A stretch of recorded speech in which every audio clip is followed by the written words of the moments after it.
Do I sound weird suddenly? No, Or just sound weird to myself? To me, you sound normal. Okay. Do I normally sound weird then? I guess is the question. That's a good question. It is a good question. I'm Laurel Beversdorf, strength and conditioning coach. And I'm Dr. Sarah Court, physical therapist. With over 30 years of combined experience in fitness, movement, and physical therapy, we believe in strong opinions, loosely held. Which means we're not here to hype outdated movement concepts. Or to gatekeep or fearmonger strength training for women. For too long, women have been sidelined in strength training. Oh, you mean handed pink dumbbells and told to sculpt? Whatever that means, we're here to change that with tools, evidence, and ideas that center women's needs and voices. Let's dive in.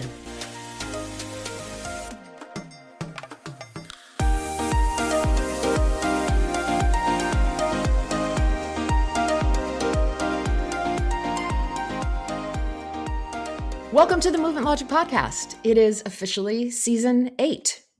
I'm Sarah Court. I'm a physical therapist. I'm here with my co-host, Laurel Beversdorf. She is a strength and conditioning coach and a yoga teacher and an about-to-be Boston marathoner in just a few weeks. That's right. 2 weeks.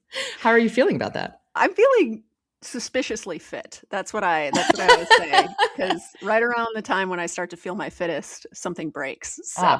Okay. Well, I don't know. I don't have any wood hereby, but let's knock on our brains at least. Nothing breaks before the marathon. Yeah. I will say, unrelated, I knew a girl in college who took mushrooms the day before she ran, I think, the Paris marathon. Oh my God. And then she just fully ran it. Like it was no issue for her somehow. The mushrooms made no difference. Well, I don't think mushrooms, I don't know if there's been any research on this, but I don't think mushrooms would possibly I don't think so either. Disturb your performance. It might have been a really good alcohol. Right. You know. It might have been a really good choice, actually, to just chill the fuck out the day before and then go run the marathon. I do remember she was on crutches for days afterwards, though. So it's hard to tell if it was because of the mushrooms or the marathon. That's true. So we've got lots of really fun topics to talk about this season. I'm always really excited at the beginning of a season before I'm exhausted by the amount of research that we end up doing for all these topics, but I'm always excited by what we're going to talk about. And one of the things we're going to get into sort of big picture this season, and that has to do with this episode a little bit as well, is the capacity of power. We've talked a ton about strength training, weight training, resistance training. We've talked some about cardio endurance, cardiovascular training. We've talked about power as well in some previous episodes, but we're going to get a little bit more into that kind of strength and power categories. It's kind of a continuum in some ways, a lot in this season, and especially in our concerns or our desires for our longevity, which is an overused word. I agree. But when used correctly, there are certain things you can do that will for sure improve the health span of your life, possibly the lifespan of your life. There's also just a bunch of stuff that won't, but that people are saying will. So I think it is more important to take back that word and use it accurately. That's my thing. There's even something called a strength span. Oh boy, that's exciting. The span of your life you spend being strong, and how the longer you spend being strong, the more, I think, benefit, if I remember correctly, there is to these other spans. That would make health sense. And longevity. Are we going to start using the words that the kids are using, like strength maxing, longevity maxing, sleep maxing?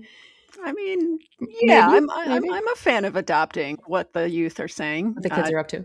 Yeah. All right. Well, before we get into today's episode, we just want to talk about a couple of things that you can get from us. The first is we have a 100% free to you barbell mini course that lots of people have gotten and used and loved. We do ask for your email address in return. We don't think that's too big of an ask. Some people respect their privacy in a very sort of tough, hard-edged, boundary-like way. And if that's you and you're like, I don't give my email to anybody, then you won't get this course. I will say we're not obnoxious emailers. We don't send out a bunch of I'm on a mailing list for some yoga studio that I literally just signed up to go to a sound bath for. That was it. And now I'm getting emails every single day from this freaking place. I don't even live anywhere near it. So we're not like that. We do not do that.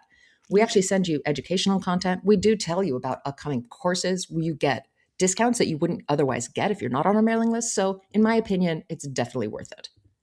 So today we are talking about the new 2026 ACSM, which is the American College of Sports Medicine, position stand on resistance training.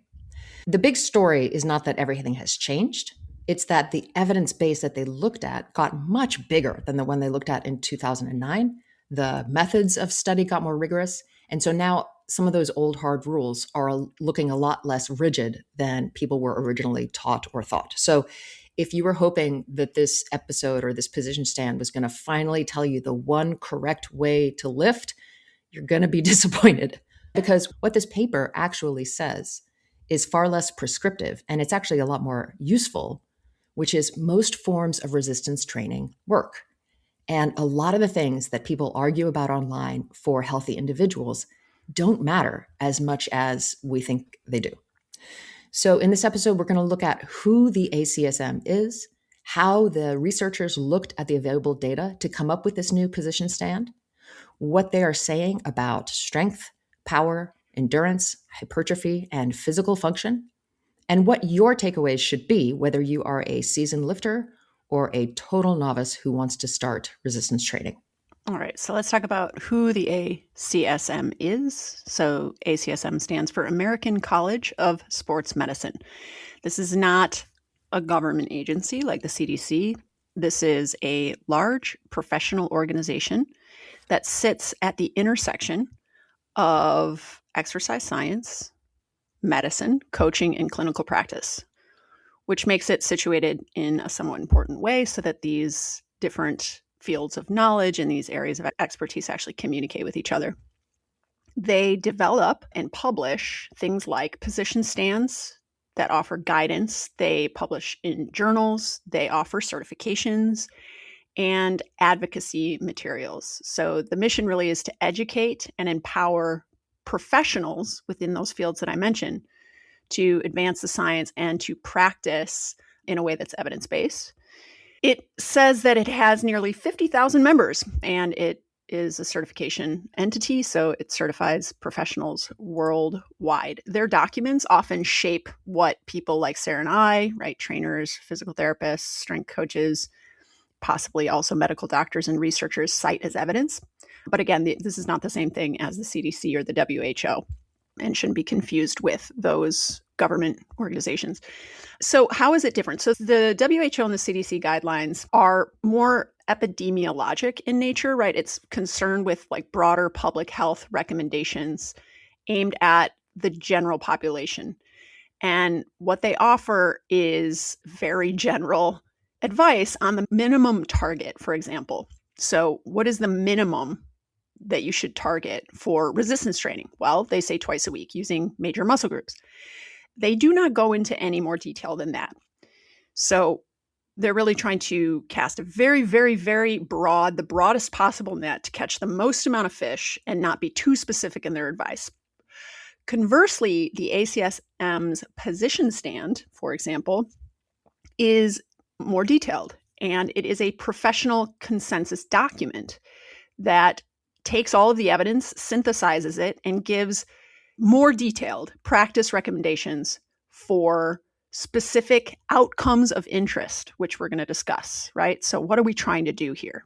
In this case, the ACSM is trying to answer questions about how do we build strength? How do we increase our hypertrophy or muscle size? How do we improve our power or force production, with speed? How do we improve our endurance, which I like to think of as repetition strength? How do we improve our functional performance in daily life activities? And how does the manipulation of specific program variables affect these outcomes of interest? So if the CDC or the WHO is trying to answer the question, should adults do strengthening work? The ACSM is asking, what kind of work should they do to achieve these outcomes of interest? How often? How hard should it be? How much? What type? And how do all of these pertain to benefiting or not benefiting a specific outcome of interest? So in the paper, the authors state that it is estimated that only 30% of American adults, I love American adults. American adults. What adult?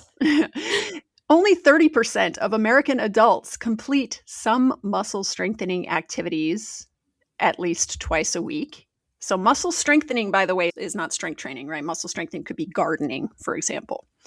And only 30% are completing some of this muscle strengthening activity twice a week. And nearly 60% complete no muscle strengthening exercise at all, right? So again, not even gardening, right? They go on to state that participation rates for older people are estimated to likely range from 10 to 15%. And this is participation in muscle strengthening, right? Yeah. So this muscle strengthening can include so many things, right? Not even the more targeted, structured activity of strength training, but something as loosely defined as like moving boxes around in your house. So what we appreciate about this position stand from the ACSM is that it emphasizes how important it is to just do some kind of resistance training specifically. So it is actually getting more specific around resistance training. Okay. Instead of saying muscle strengthening, we're actually now zeroing in on resistance training. And it emphasizes how important it is to just do something that is resistance training, and that the biggest benefits are seen in people who go from having done no resistance training to starting resistance training. Yeah. I think sometimes those of us who are already in the mix, and this is what I think this paper addresses really well, is that we often get bogged down in the weeds of the details. And I think some of that messaging ultimately is not so useful for people who aren't engaging at all. And so I think that can possibly lead to some like confusion or turnoff. And so what I love about this paper is it's literally like, just do something with resistance and you will see not only benefits, but you're going to see the biggest benefits rather than those of us who are now like tinkering with the details. Like we've already achieved some of those big health benefits just by engaging in it. Yes. And I'll also say kind of on the other side of that point is that it is actually going into much, much more detail than the CDC or WHO does, simply by isolating resistance training apart from just muscle strengthening activity in general. Yeah. And by doing so, right, they're actually giving us much more guidance around what resistance training is. In fact, they outline 6 factors that you can manipulate in any form of exercise, but specifically in this case, resistance training. And then the paper actually goes into some of those specific outcomes of interest and how different factors can be manipulated to achieve those specific outcomes of interest. But despite all of that relative specificity compared to the CDC and WHO, it's still very broadly making the point that a wide range of different resistance training programs and approaches work. There are many roads to Rome. So It kind of hits right in the middle of so unspecific in general to almost not be helpful, which is where I think the CDC and the WHO kind of veer toward, to what we see a lot of gurus and influencers online pushing, which are these hyper-specific, very prescriptive, black and white messaging around programs that will optimize and are best for this population, et cetera, et cetera. This ACSM paper kind of finds that middle ground in a way that I think is going to probably be most beneficial. Yeah, agreed. Okay. So what they looked at to create this position stand is they did an overview of reviews. They basically did like an umbrella review of a whole bunch of systematic reviews. And the goal was to update the 2009 ACSM stand with much more rigorous evidence synthesis methods, meaning there is a lot more evidence for them to draw from than there was in 2009. And so they got to be especially picky about the quality of the evidence. And so they're really only looking at systematic reviews and their meta-analyses. And the systematic reviews themselves had to be of randomized controlled trials. So we're talking about like the cream of the crop of the evidence that's out there. And here's the thing.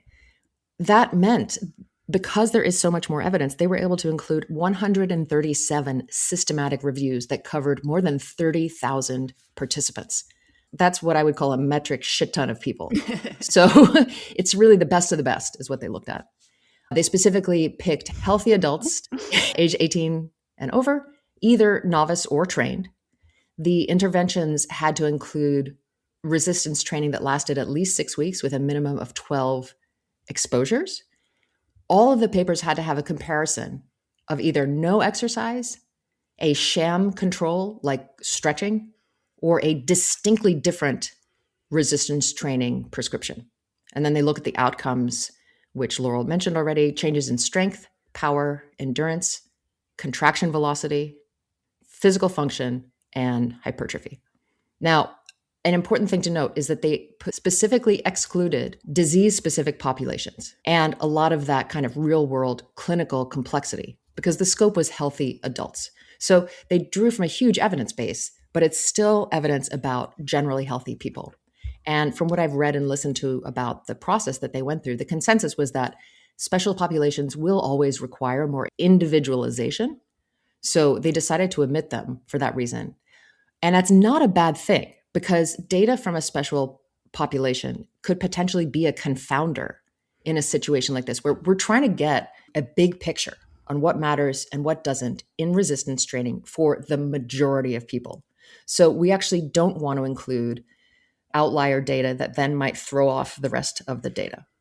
Yeah, cool. I think it's also worth emphasizing that the study subjects were mostly minimally to untrained people. So it did include some that were more well-trained, but for the most part, these are people who haven't done much resistance training. Okay. And it also made a point to emphasize that they included age ranges below and above 55, so we can say that this paper actually looked at all ages. And then another thing too is if you haven't heard the term contraction velocity before, contraction velocity is looking just purely at the speed of muscle contraction. So you would see like maximized contraction velocity in an activity like a sprint, whereas power would be something you would see against some kind of additional resistance. All right. So this paper looked at both the speed of contraction as well as the ability to produce force against some resistance with speed. Okay. Great. All right. So let's talk broad brushstrokes here.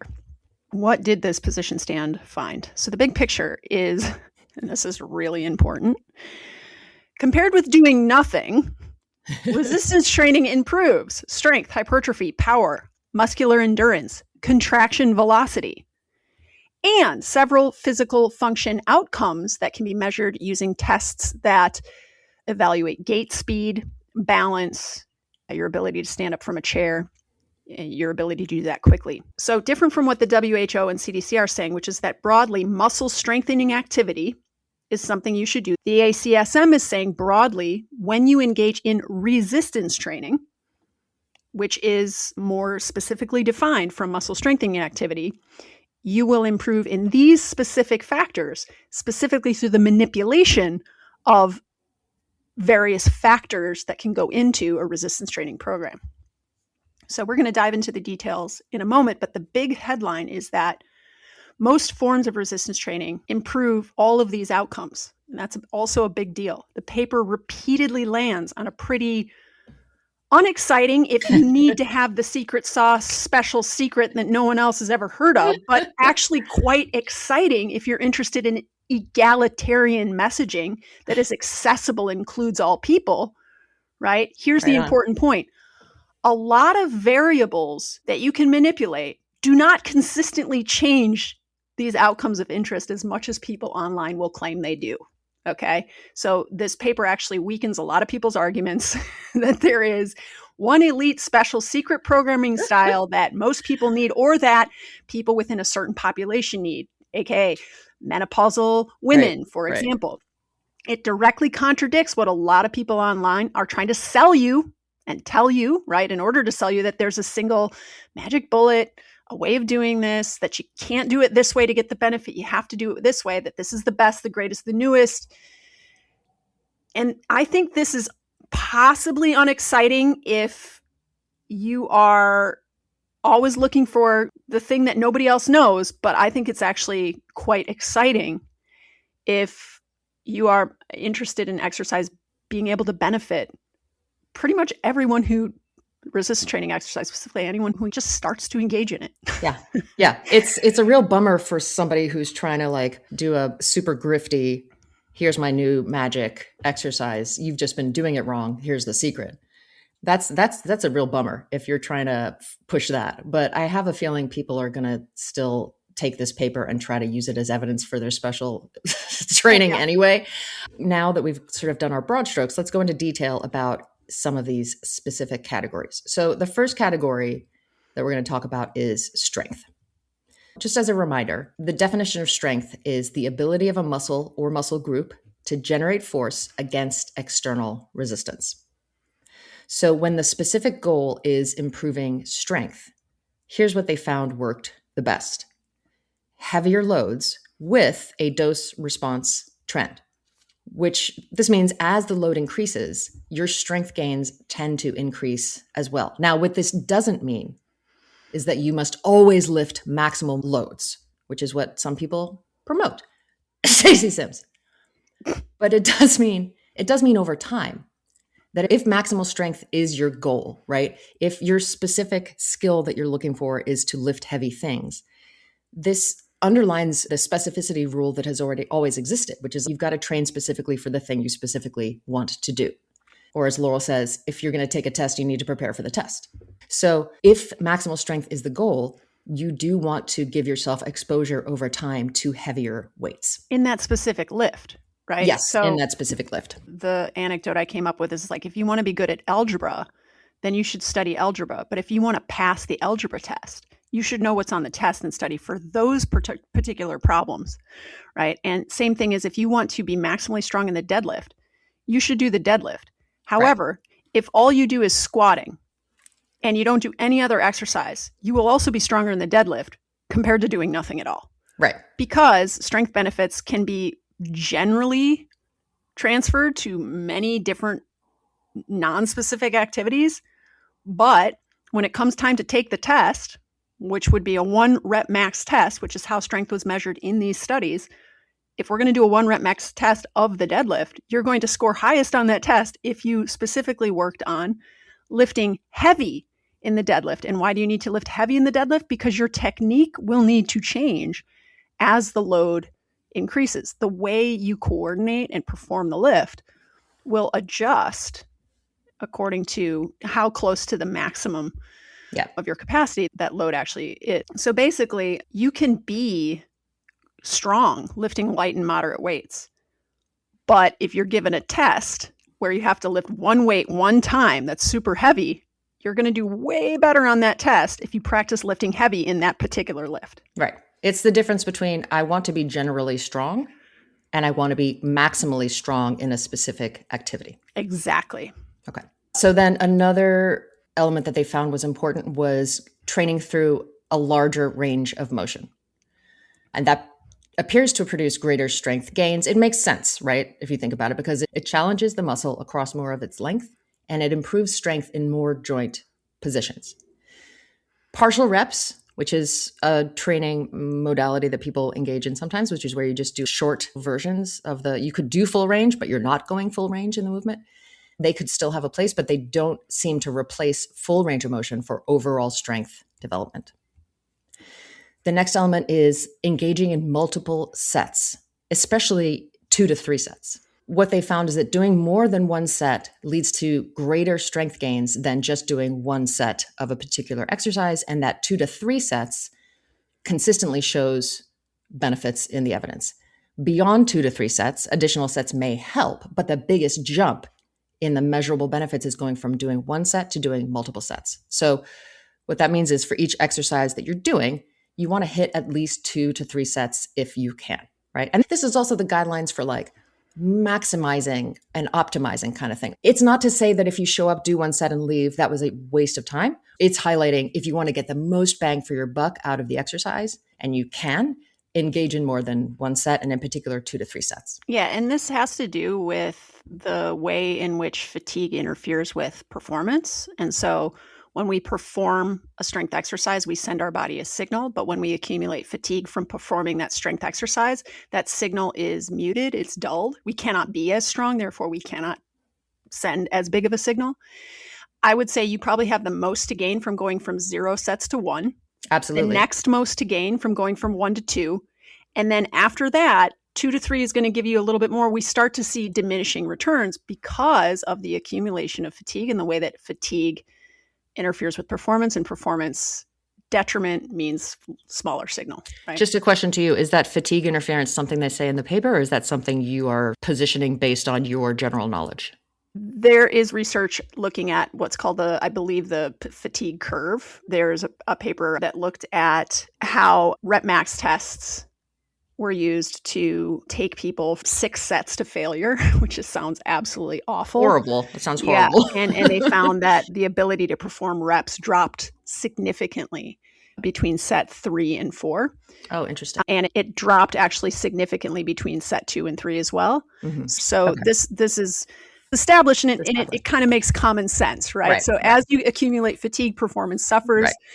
Right. So another element is putting the strength work earlier in the session. And this goes to Laurel's point. Exercises performed earlier in a workout tend to benefit from having lower fatigue. It allows for higher force production and better performance. So if strength is the priority, those lifts that you are trying to maximally gain strength in, for example, probably your deadlift or your back squat, things like that, they should come before the less demanding or the accessory type of work. So, and again, that makes sense from a sort of like understanding of how fatigue might work perspective. They also found that training at least 2 days a week gave more consistent strength gains, which again makes sense, right? Due to more frequent stimulus and a better distribution of the training volume. So it's not to say that if you're like, you know what, I have 1 day a week, I can carve out an hour and get it all done then, versus I can carve out 2 half-hour sessions in a week. It's not to say that one session is like a total waste of time and useless. They're just saying, again, if we're trying to find the best possible ways to do it, then at least 2 sessions a week is the most useful, right? So this position stand is about what's the absolute optimal way to resistance train. The evidence still stands that for total beginners, engaging even once a week in resistance training will create changes. But once you're no longer a novice, it won't be as effective. And you need to engage in 2 or more sessions a week in order to actually see some change happen. Yeah. 7 days goes by between 1 session a week. And in that time, you're losing strength, right? Atrophy occurs. Right. So if you do 2 times a week, there's less chance for atrophy to occur. Nice. So the bottom line with strength is that if your goal is maximum strength in a specific exercise, load matters. And it matters more here for strength than it does for hypertrophy. And I've also engaged with some people commenting online where it's a very confusing difference between strength and hypertrophy. Like they're like, how do I know which one I'm working on? Am I working on one more than the other? There is a lot of overlap, but if we're just trying to focus on strength, then engaging in higher loads matters more if you're trying to get maximal strength. It's not the universal answer to everything that your body needs, right? Lift heavy is not the singular message. So I think a lot of people confuse this idea of what builds maximum strength best with what every person needs most. And the other thing it's not saying take a total novice to weightlifting and start them with heavy lifting with no on ramp. Like that's not the message at all. Cool. Oh, that fatigue paper was a 2024 review by Nuzzo, by the way. There is a Nuzzo paper in the ACSM position stand, but it's a different paper by Nuzzo. So apparently he's a busy researcher. Yeah, busy guy. Busy guy. All right. Okay, cool. So yeah, I think it's an interesting philosophical question. Like, what is the difference between strength and hypertrophy? And I think one of the best ways I've heard that explained is that strength is the outcome of many changes that we can make to the body, one of which is hypertrophy. When you make a muscle bigger, you're stronger because there's more contractile proteins now, right? The fibers have gotten bigger. The muscle itself has gotten bigger. You've added contractile proteins. You've added the most stripped down element that creates tension and creates force, which is contractile proteins. Is this another Venn diagram like we used to do? Yeah, it is. Right. So like another lesser known change that we make to our body's capacity that leads to increase in strength is coordination. Just getting better at the exercise means that you can perform strength in that exercise to a higher level. And that's one of the main reasons why lifting heavy makes you better at lifting heavy, is because there's a specific type of coordination involved in lifting heavy. And when you practice it, you get better at it, right? Yeah. So yeah, hypertrophy. As a reminder, hypertrophy is the increase in size, density, and cross-sectional area of a muscle. So it results from an increase in the size of the existing muscle fibers. It does not result in the creation of new muscle fibers. And this position stand found that muscle hypertrophy was enhanced by, okay, that's an important word. Yeah. Higher weekly volume, especially 10 plus sets per muscle group per week. That's not 10 sets of the same exercise. It's 10 sets of exercises that target this muscle group. And that eccentric only or eccentric overload style work is especially useful for hypertrophy, probably because of how it increases both passive and active muscle tension through the lengthening phase of the muscle. We do eccentric only training in Lift for Longevity when we just do the lowering phase of the push-up. Some trainees work up to just doing the lowering phase of the pull-up. And it's especially good for hypertrophy. Yeah. I want to jump in and say this idea of 10 plus sets per muscle group per week, what I immediately picture is like a big gym bro. I go to the gym in Los Angeles. There are some gigantic fucking humans in there. I'm not even, I'm like, how did you, what? Your arm is the size of my head. Like, what? So like, and this sort of joke around like the gym bros who are like, what are you doing today? Arms, back. When we think of it, right, they're not just doing the same exercise for 10 sets. They're trying to build bigger physique, muscle size. So these 10 plus sets, if they're doing back workouts today, it's a bunch of different exercises aimed at the same muscle group.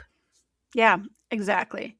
Oh, the other thing is they specify between eccentric only or eccentric overload style work. So eccentric only would be just challenging your body in the lowering phase and not at all in the lifting phase, which is what we do highlight in the lowering phase of the push-up and the lowering phase of the pull-up.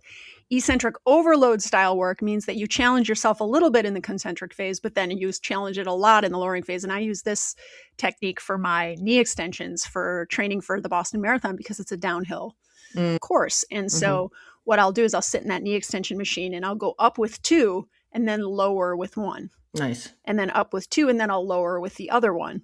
And what's key with eccentric only and eccentric overload style work is that you should be lowering a weight for a number of reps that you would never be able to lift that weight for that same number of reps for. So when I do concentric, like regular knee extensions, I put the pin at like maybe 80 pounds for 2 legs, right at the same time. When I do eccentric overload style work, I put the pin at 70 pounds for 1 leg. So then my job is to lower the weight for 5 seconds or longer. And by the time I get to like 7 or 8 reps on any given leg, I'm cooked. Yeah. Whereas if I were doing 2 legs with 70 pounds, I'd be able to lift it probably 15 plus times, right? So just an interesting strength training technique that not a lot of people new to strength training have heard of. Yeah. I have personal training clients who think it's the easy version of the exercise. And they're like, can I just do the full version? I'm like, I don't think you understand what we're doing here. So let's talk about it. Yeah. This is not the easy version of the exercise. Not at all. This is a different technique that we're applying to get certain outcomes in this particular exercise. Yeah, I would maybe classify it even as a mean technique. I mean, it can create quite a bit of muscle soreness. Yeah. Mean, but effective. Yeah.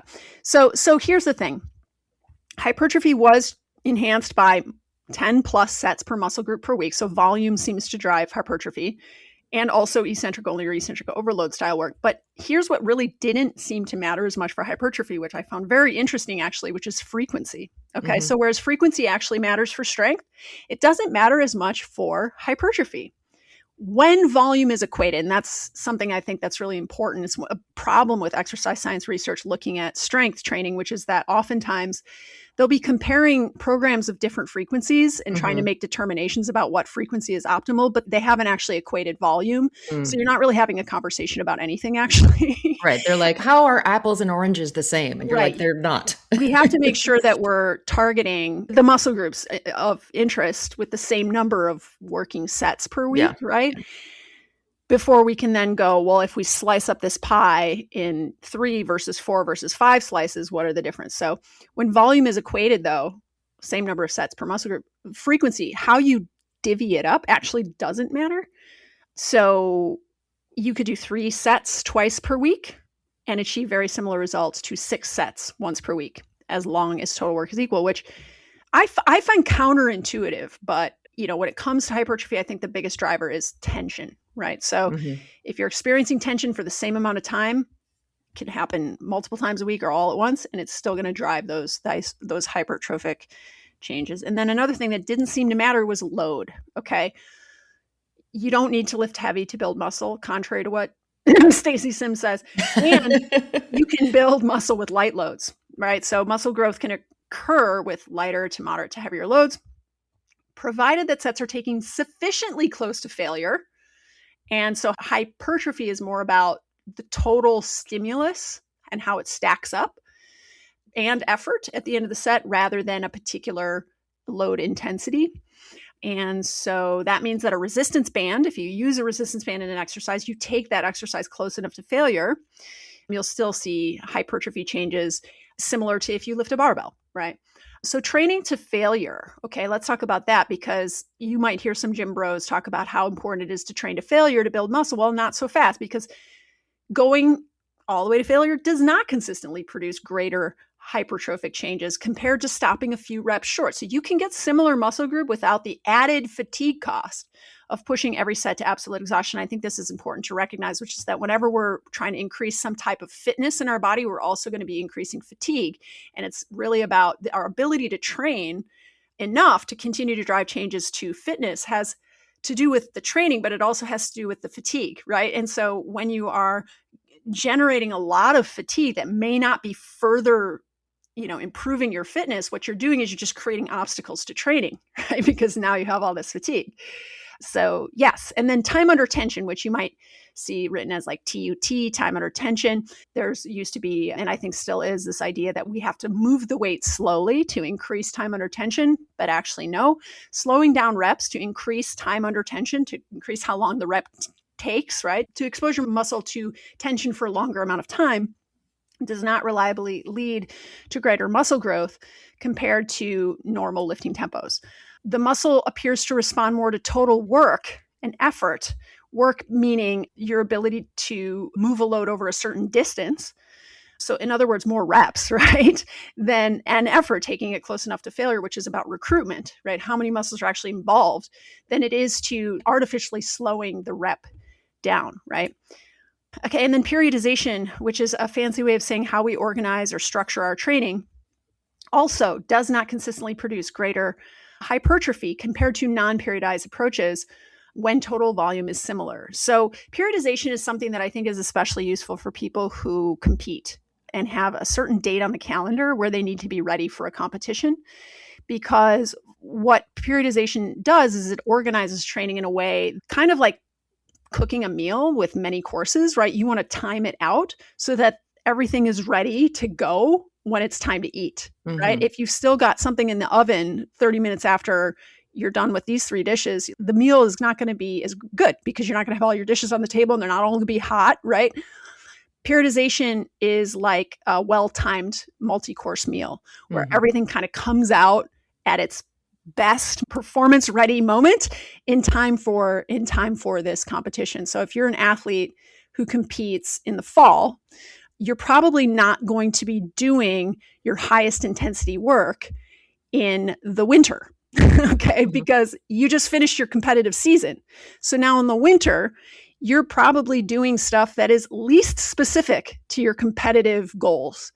And then slowly, as the year progresses, your training style gets more specific to creating the types of athletic qualities that you want for your sport. Because really, if you want to train specifically for a sport, you engage in the sport. But if you want to, for example, maximize your ability to jump high, you'd probably be doing those fast dynamic plyometrics closer to your performance season, your game season, or within the game season.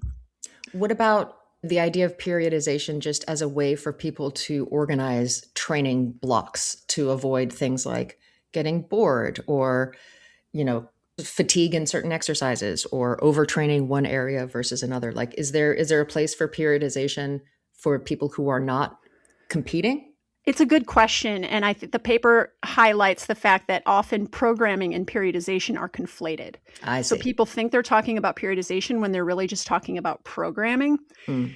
I think that when you're trying to work on multiple fitness qualities at the same time that are actually quite distinct, so that would be cardiorespiratory endurance is quite distinct from strength, which is also in many ways quite distinct from power and speed. Okay. If you are trying to maximize all of those qualities at the same time for a specific date, I think a periodized program is a good idea. Or if you're even trying to maximize a couple of those different qualities at the same time by a specific date, or even one of those qualities, right? So right now I'm trying to maximize respiratory endurance for Boston Marathon. Do you think I'm spending as much time strength training these days as I usually am? No, I'm not. Right. As soon as the Boston Marathon's over, I'm looking forward to being in the gym lifting weights a lot more than I currently am. Right now, I'm just trying to keep my tendons working good because they got to make it through this marathon. Right. Okay. I think maybe what I said earlier was a little bit confusing. When you're trying to keep everything at a pretty good level all the time, I think that's programming. Gotcha. When you're trying to pull out certain qualities and highlight them more than others at specific times, I think that's periodization. So if you're a high rocks athlete, high rocks is kind of the new CrossFit where people are engaging in resistance training competitions mixed with cardio, respiratory, like running competitions, and you're trying to perform maximally in high rocks competitions. I think that periodizing is probably a good idea so that you can really focus on the running aspect and then focus on the strength aspect, probably always at the same time, but one a little bit more than another. Certainly for any type of athlete, right, who uses resistance training to support their athletic qualities and capacities, definitely periodization is relevant. I'm not sure how relevant it is to a person who's really just engaging in resistance training for the purpose of health and longevity and function.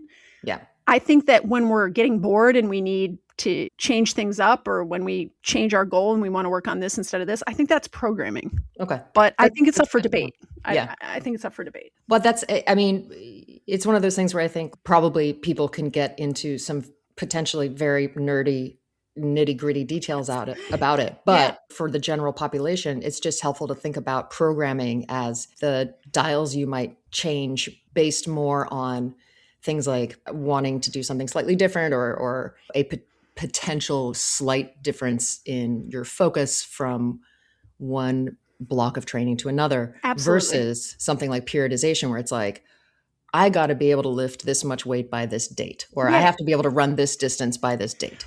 Also, if we're talking about like non-competitive, even people who don't even necessarily identify as athletes, but have certain seasons of life where they're getting ready to do things like take a big vacation, or I'm going to be out hiking a lot, or this is my season where I go on these long bike rides, we could absolutely periodize resistance training around those types of goals as well. But notice how they are actually temporal in nature. Is that the right word? Like it's a certain point in time where I want to be most ready for this type of activity. Yeah. And also where other types of activities might even need to take a back seat in order to reduce fatigue so that I can be more ready for this particular type of activity, i.e. my example of not strength training as high a volume as I normally would in the off season where I'm not like right before I'm about to run a marathon. Yeah. It makes me think of somebody I worked with in rehab where he was working on strengthening his knees that had historically been problematic because one of the things he was going to do was this like really long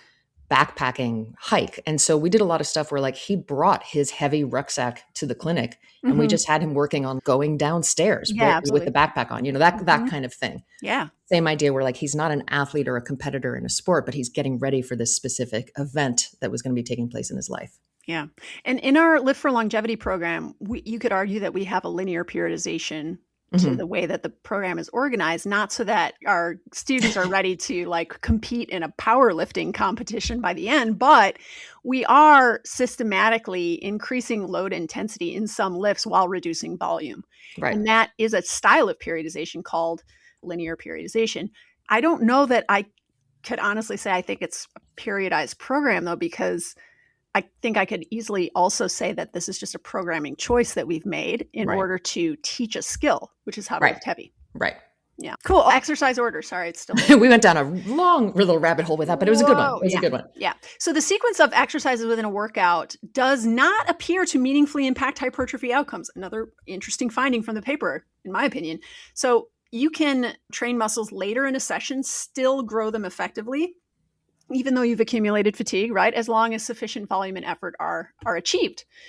For muscle growth, the body doesn't seem to care as much about what your favorite internet muscle building guru says.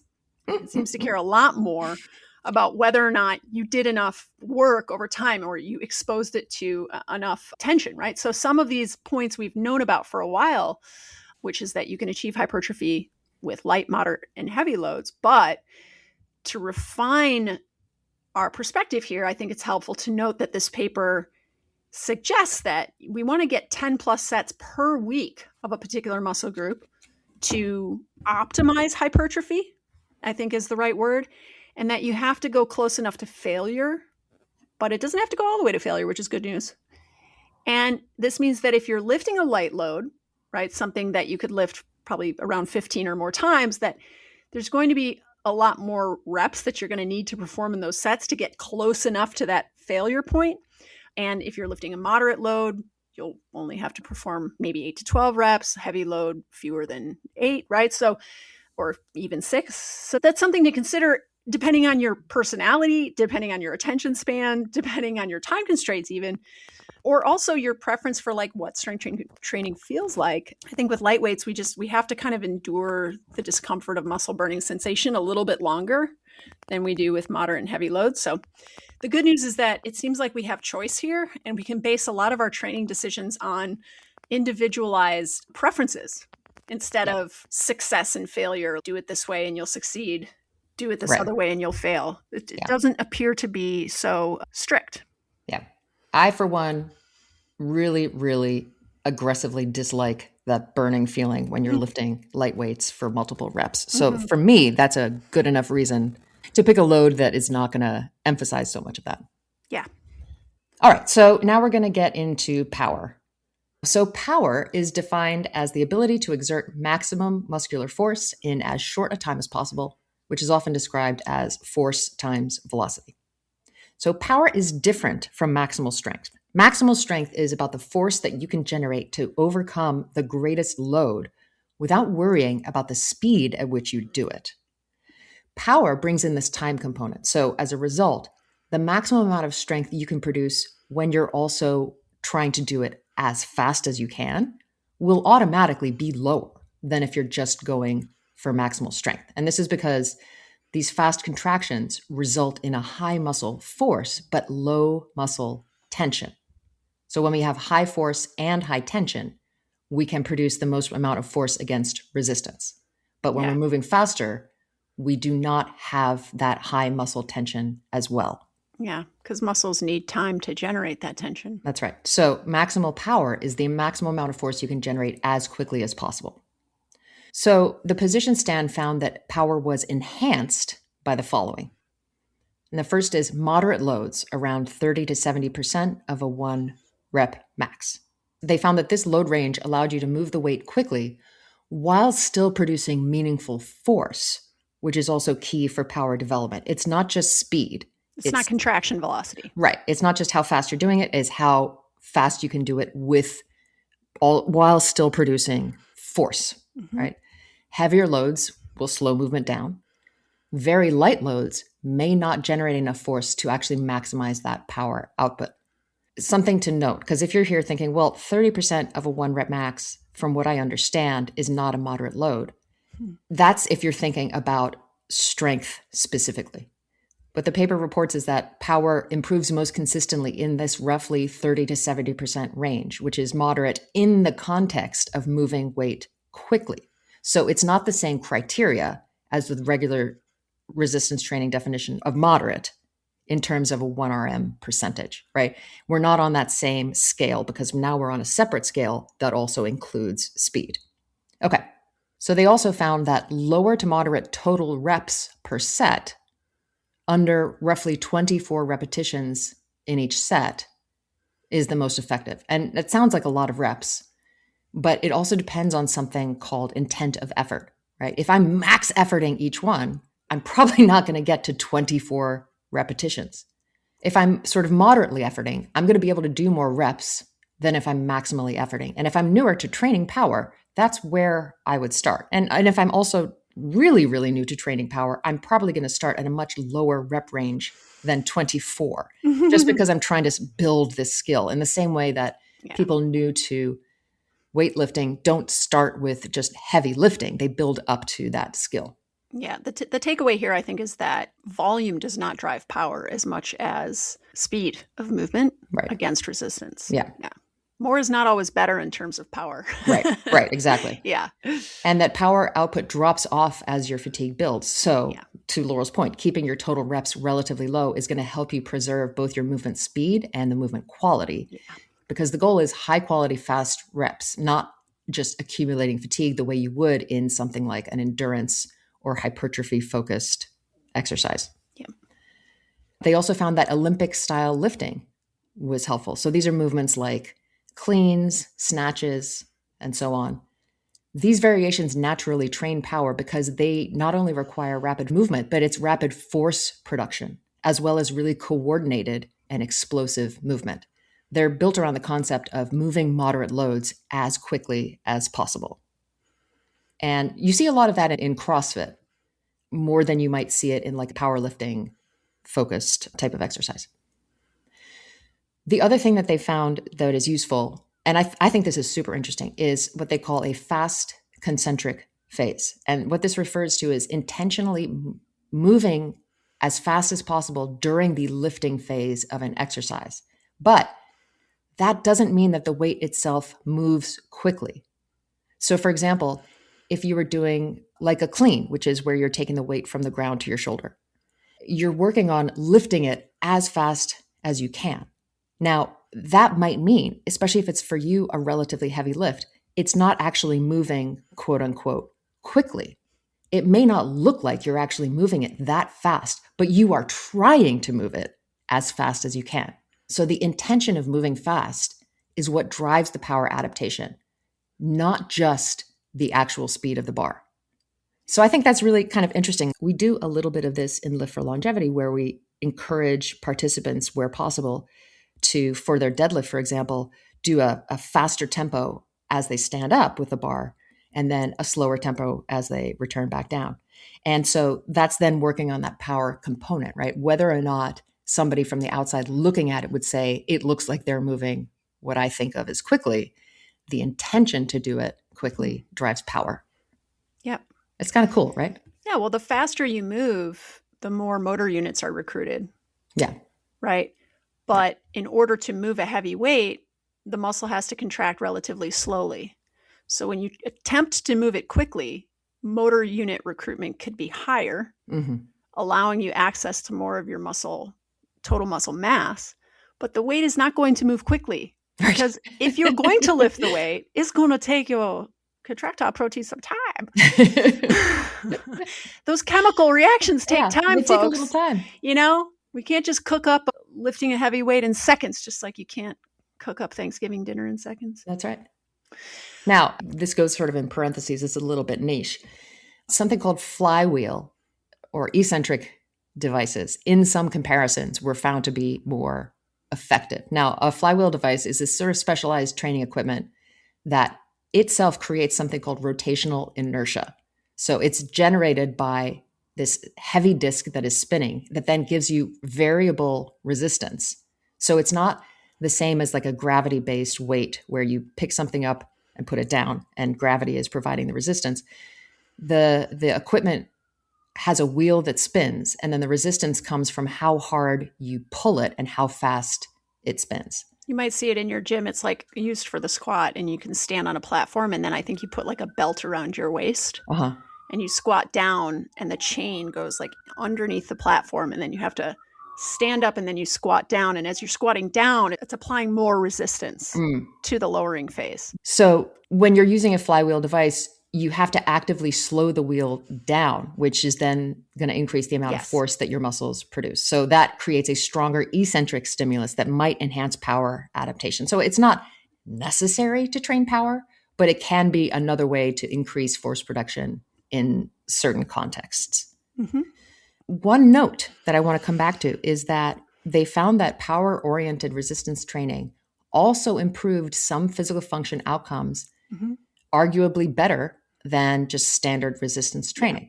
So this supports the argument that if you only train slowly and just grind through your movements forever, you may be leaving some function on the table. And this becomes especially relevant for people who are aging because our power in other studies have been found to drop off earlier and faster than our strength. And by physical function outcomes, we mean validated tests. Yes. Right. Yes. Which are the things that we can actually measure in research. Right. Like timed up and go, like all of these tests that we use as measures of various capacities. So according to my research in this area, I was unable to determine if power training produced better outcomes for fall prevention than strength training, because I don't think there's enough research out there that has looked at power training when compared against resistance training for that particular outcome. However, for papers that use performance unvalidated tests for the outcome of interest, power training consistently produces better results for stuff like the chair stand and this timed up and go test, as well as a couple of other validated tests, which have been used pretty successfully to predict fall risk. The best way to know if something works for preventing falls is to measure falls, right? But when you can't measure falls, which is difficult to do, right? Then what you do is you measure someone's performance in these tests, which can be used to predict whether or not someone will fall. And power training produces better test results. Right. Yeah. Because these are exercises that have a time component. Right. And they're ultimately measuring power. Right. They say they're measuring mobility, which is very confusing, but they're actually measuring power. I think we talked about it as well. This sort of clinical definition of mobility sometimes is different than like what we think of as mobility. Like I'm going to do a certain kind of mobility workout. Whereas sometimes in the more clinical or rehab space, mobility means just how well do you get around in your life? Yeah, exactly. You know? Okay, cool. All right, muscular endurance is another outcome of interest that was looked at. Muscular endurance is the ability of a muscle or group of muscles to continuously exert force against submaximal resistance over an extended period of time. I like to call it repetition strength. It is a way of being fatigue resistant, right? So that's the superpower there. It allows muscles to perform repeated contractions or to maintain a static position, isometric contraction, without tiring. Right. So you have longer until you're fatigued. And because we are measuring it over time, the amount of resistance, of course, has to be lower than where we are just looking at your ability to lift like a really heavy weight one time. Okay. So the position stand is that resistance training improves muscular endurance compared with control. So just lifting weights in pretty much a wide range of ways will improve your muscular endurance. And so this includes standard resistance training, home-based resistance training. But there was insufficient data to say that through the manipulation of load, volume, power, using unstable surfaces, using special set structures, that we're able to clearly change the outcome of interest, in this case, muscular endurance. In other words, we don't know which specific levers we would pull to maximally improve muscular endurance because there's, I guess, not enough evidence that looked at these, in comparison. So in contrast to the other categories we talked about, this is one place where this newer paper states they couldn't give advice on how many sets should you do, how many reps should you do, what should the load be, how much should you do over the week, volume, right? There's just not enough information to go on. Endurance improves when you train it. All fitness outcomes are specific, right? You get out what you put in. If you want to train for higher levels of muscular endurance, it's very likely that you're best off challenging your muscles in that specific way. But the evidence here was much less specific about how exactly to optimize that. And so we're going to get into the differences between the older paper and the newer one, but before we do, let's look at our final category first, which is physical function. We were just talking about it when we were discussing mobility and these validated tests that are used to basically predict, in many circumstances, like how long someone's going to be able to live independently a lot of the time, or what their risk of falls are. It refers to performance on these standardized tests that reflect a person's ability to basically just carry out basic real-world physical tasks. Physical function in this paper isn't a single definition, right? It's a category of outcomes. Things like gait speed, how fast you walk, balance, different ways to challenge balance and see how someone does, the timed up and go test, chair stands. So how well you can perform these stripped down movement tasks that embed themselves in your life in various different ways, this is linked to independence. But it's important to remember that these are still vastly simplified tests, and they don't really fully capture how chaotic real life movement actually is, or they're not ecologically, what is the word? I don't know, but I got fascinated when you said ecologically. Ecologic validity, right? So ecological validity is when we look at a human in the wild, right? Which is like moving around their regular environment that they navigate. We notice that these sort of general tasks show up, right? Like standing up and sitting up from a chair, gait speed, climbing stairs, things like that, different balance challenges, right? And then what we do is we try to isolate them out and put them in a lab where they can be studied in a way that reduces the confounding factors. Well, the confounding factors are actually really important for the outcomes, right? Like how messy is the floor this person is walking around? What's the lighting like, right? Does the home actually have stairs that are, built to code, with a where railing every stair or not is the same height, right? With a railing or not, right?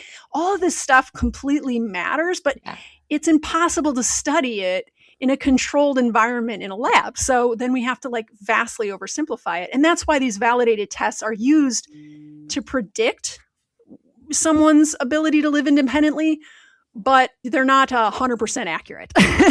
Right. And it's also a limitation of just research in general. Yeah. Just there's no way to replicate real life. So it's sort of like we're doing our best. Yeah.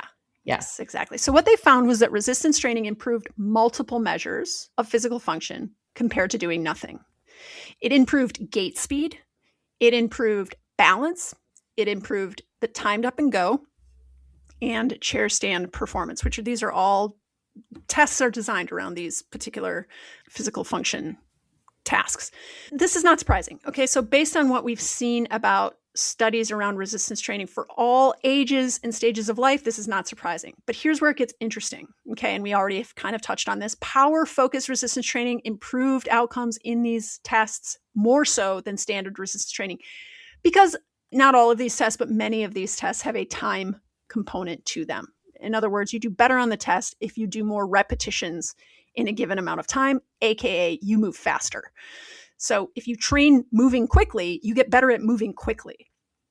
Combined resistance training plus aerobic or mixed modalities also showed benefits in some comparisons. That's because aerobic activity often includes moving quickly, right?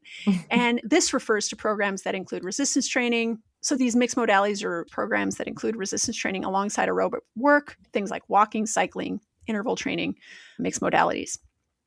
And in some comparisons, these combined approaches improved physical function outcomes similarly to, or in certain cases more than resistance training alone. So the combination looks like it's the best. It's the best for general physical function. Yes, that's what I'm trying to say. Yes. So what's important is that the benefit doesn't seem to come from replacing resistance training, but by adding complementary forms of training like cardiovascular type training, power type training. That this combination probably is better because it reflects the demands of real life, right? Where tasks require both strength and endurance and the ability to move quickly. So physical function improves with resistance training broadly, but how you train can influence how much carryover you get to real world tasks. And we start training these other qualities in addition to your ability to produce force, you see probably additional benefit. So this is where the paper supports something that we've been sort of talking more about lately here at Movement Logic, which is yes, strength matters, of course. But as we get older, power may matter a little bit more. And this is because of, like what Laura was talking about, a lot of functional tasks are time dependent, right? If I trip, I don't got a lot of time before I have to put my other foot out in front of me. That is a time dependent task. They are reactive. Getting my foot out fast is important. They are not performed at these very slow kind of grinding speeds. So even something like getting up from a chair. There's a woman that I work with, I actually go work with her today, who is pretty deconditioned. We're working on getting her back. But one of the things we work on is her ability to get out of a chair. And she likes to sit in these chairs that she has had forever that are very low to the ground. So she's not helping herself in that case. And I've made the case to change the chair, but that's not going anywhere. So we work on getting out of those chairs. And the hardest part of it for her is that moment where you have to give like a little extra quicker push to get the momentum of standing up going, right? So even just getting up out of a chair, which you might not intuitively think of as a power-based activity, actually involves power, as does catching yourself when you trip or hauling a heavy suitcase from the ground up into the trunk of your car, quickly stepping, changing directions. These are power problems. They're not just strength problems. Can I ask you a question? Sure. Do you ever look at her low chairs and go, oh, it's good that you have those, because the longer you have to stand up from a low chair, the longer you'll be able to stand up from a low chair? I mean, sort of, but I would think that more if she could do more than like 3 in a row without getting totally gassed. You're basically concerned about her safety. I mean, like, what happens when one day you can't? Yeah. And at the moment, standing up from a chair for her is kind of a 1 rep max activity. It's not, she doesn't have a lot of tolerance for it, but that is a good point. So if we're moving away from the question, how do I achieve maximal strength, towards the question, how do I achieve maximal capacity for my day-to-day needs? Yeah. Now, training power, not just strength, becomes important. Yeah. However, the paper did find that resistance training alone can improve power. Absolutely. Right. But we come down to a distinction the paper makes where they talk about the difference between creating significant changes versus optimization. Right. So resistance training can create significant changes to power. But if we want to optimize power, if we want to really focus on improving power, we should engage in power exercise. Right. But even going from nothing to resistance training is going to improve your ability to produce force with speed. Right. And so to that point, the paper's not saying that slow strength training does not help physical function at all. There's tons of research to suggest that it does. But the paper is suggesting that adding speed, intent, or power-focused work may give you extra benefit for real-world performance. Yeah, and to me, it just makes total sense that would be the case. Right. Yeah. So it strengthens the case for including things like jumps, throws, faster concentric activity, or intention to move quickly, not as a replacement for strength training, but as a complement that targets a different adaptation.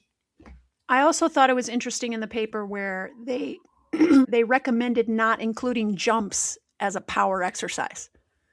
Oh. Did you see that part? No. Why? Because jumps are more about contraction velocity. It's more about speed of movement, right?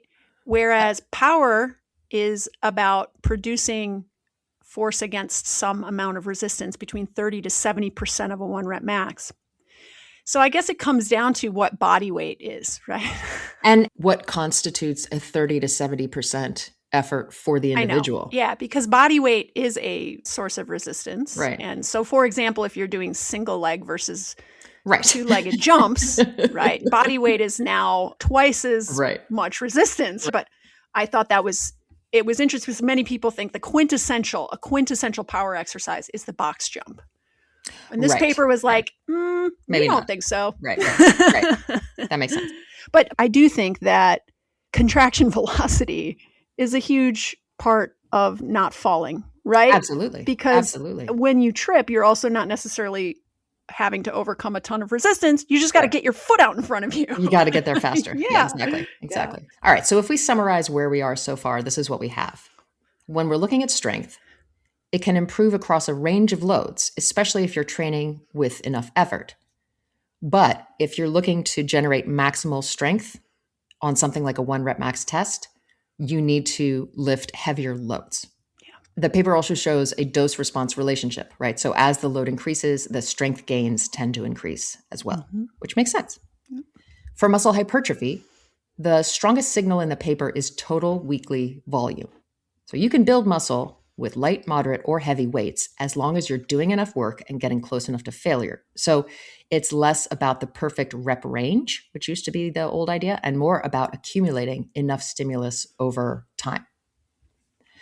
Power seems to respond best when you're using moderate loads, right? That rough 30 to 70% of your max, and moving them as fast as possible. It's the combination of force and velocity that matters, not just lifting heavy or moving light weights quickly. And that's moderate in the context of power. Yes. Muscular endurance does improve with resistance training, and I really like that they are like, you know what, we just can't say for sure anything, so we're not going to. The paper doesn't show strong evidence that these specific variables like load, set structure, or unstable surfaces can consistently change the outcome. So it's less clear how to optimize it, and it's more clear that you just kind of need to do it. Yep. And then resistance training does improve physical function across the board, things like balance, gait speed, getting up from a chair. Power-focused training may have an edge, and that makes sense because real-life tasks are time-sensitive. It's not just about how strong you are, but how quickly you can use that strength.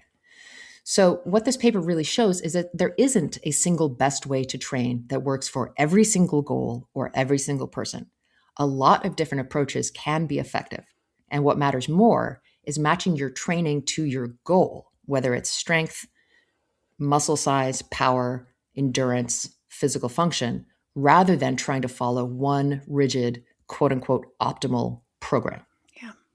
Yeah, there are different levers that you can pull depending on the person and the outcome that they care about. And this is where this paper really diverges from the older ACSM guidelines. So let's do a little compare contrast to the 2009 paper, which was 17 years ago, versus the 2026 paper. The last time the ACSM came out with a position stand was in 2009. So we were overdue. And the 2009 version reads more like a rule book. It's very specific prescriptions for how to train. Whereas this 2026 version is more of an evidence summary that allows for a lot more flexibility. The 2026 stand was explicitly created because the evidence base has expanded so much since 2009, and because earlier position stands had been criticized for not using rigorous evidence synthesis methods to come to conclusions that they drew. The sample sizes were much, much smaller. Yeah. So before we talk about the 2009 position stand, let's give our listeners some context about 2009. How long ago was that?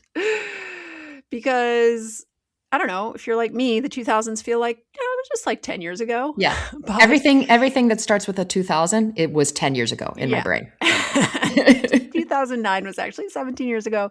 And so major events from 2009, Barack Obama was sworn in as the first Black president of the United States.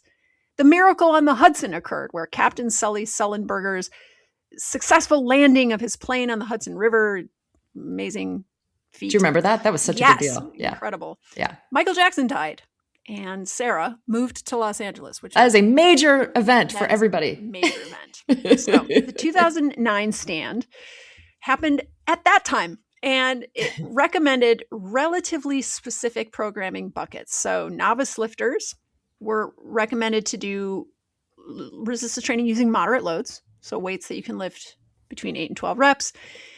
This was considered a general starting point, and the idea was that this range balances learning techniques with muscle development, with developing a base level of strength without the higher injury risk or technical demands of lifting heavy. I think it's logical. I think it's logical that if we're going to start lifting weights, we're not going to start with heavy weights. There's more skill required in lifting heavy weights. Yeah, I definitely think that the technique is something that we maybe have to spend a little bit more time with. As trainees became more experienced, the position stand recommended expanding into broader ranges like heavy loads, 1 to 5 reps, I guess heavier moderate loads, 6 to 12 reps, as opposed to 8 to 12. The key shift here is the inclusion of heavier lifting to continue driving strength adaptations. since lighter loads alone or moderate loads alone become less effective for furthering strength gains at higher training levels. And I don't think that this is necessarily true because, again, strength is task specific, right? If you want to lift a heavy barbell in the deadlift, you should spend some time lifting heavy barbells in the deadlift, and you're going to improve your ability to lift heavier and heavier in the deadlift, provided that volume is sufficient. I think that you can become incredibly strong while only lifting light and moderate loads. Yeah. Generally. Right. So this advice that's there, so this advice where they're saying after a certain amount of time, you must lift heavy to continue to get strong generally isn't exactly right. Yeah, it is if you're measuring strength using a 1 repetition max test, which is the gold standard way of measuring strength. Okay, there are other ways like a hand dynamometer. But sorry, I'm talking more about the difference that we're seeing here in the 2026 paper where they're saying maximal strength needs heavy lifting versus just broadly trying to get stronger. Right, true. Yes, I see what you're saying. Yeah. The 2026 paper is saying what I'm saying, which is that if you want to be strong in a specific way, you need to be lifting heavy loads. In that specific way, because the way that you evaluate whether or not you got stronger is using a 1 repetition max test. Right. So you're really just practicing for the test. But general strength, you're going to become generally stronger if you progressively overload your strength, and you can do that with light and moderate loads. Right. Cool. Okay, so for muscle growth, the 2009 stand emphasized a fairly specific hypertrophy zone, right? What they believed was that moderate loads between 6 and 12 reps with moderate rest periods between 60 and 90 seconds, multiple sets per exercise. The assumption was that this combination optimized mechanical tension or the metabolic stress that the muscle needs to experience in order to grow, right? To make itself bigger. And this is not necessarily the case, right? So you can improve muscle size with light loads as well as heavy loads. I still believe that the moderate rep range / intensity might be your best bet just in balancing the amount of sets you can perform with the amount of rest you'll need to take.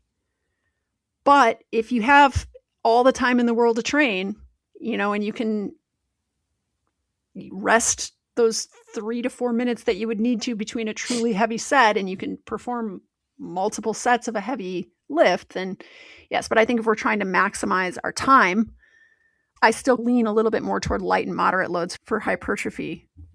And also they require less skill. Right. You got to pick your battles. Yeah, definitely. But you can increase muscle size with light, moderate, and heavy loads is the takeaway, which is good, right? Yeah. Power training. Okay. In the 2009 stand, power training was defined as using lighter to moderate loads, often well below maximal strength levels, which is still the case. Moving them explosively, still the case. The goal here is to maximize the rate of force development and contraction speed, not just the total force. Yeah. So speed of movement becomes the priority rather than grinding through heavy reps, which you have to move slowly to lift a heavy weight pretty much. Still true. I think that's still true. For muscular endurance, the recommendation was to use lighter weights that can be lifted for higher repetitions, 15 or more, with shorter rest periods between sets.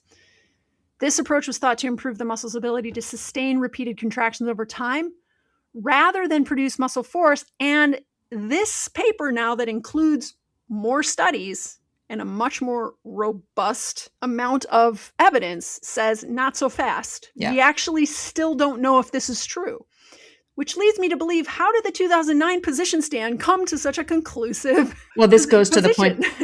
Goes to the point that their methods of choosing evidence were not as rigorous as the more current paper has had. Yes. Yep. Okay. And then the 2009 paper didn't actually have a separate category for physical function. Unlike this 2026 one, probably because there wasn't enough research, I'm guessing, around it, or maybe they just weren't specifically looking at that. It just focused more on strength, muscle, power, and endurance as the outcomes of interest.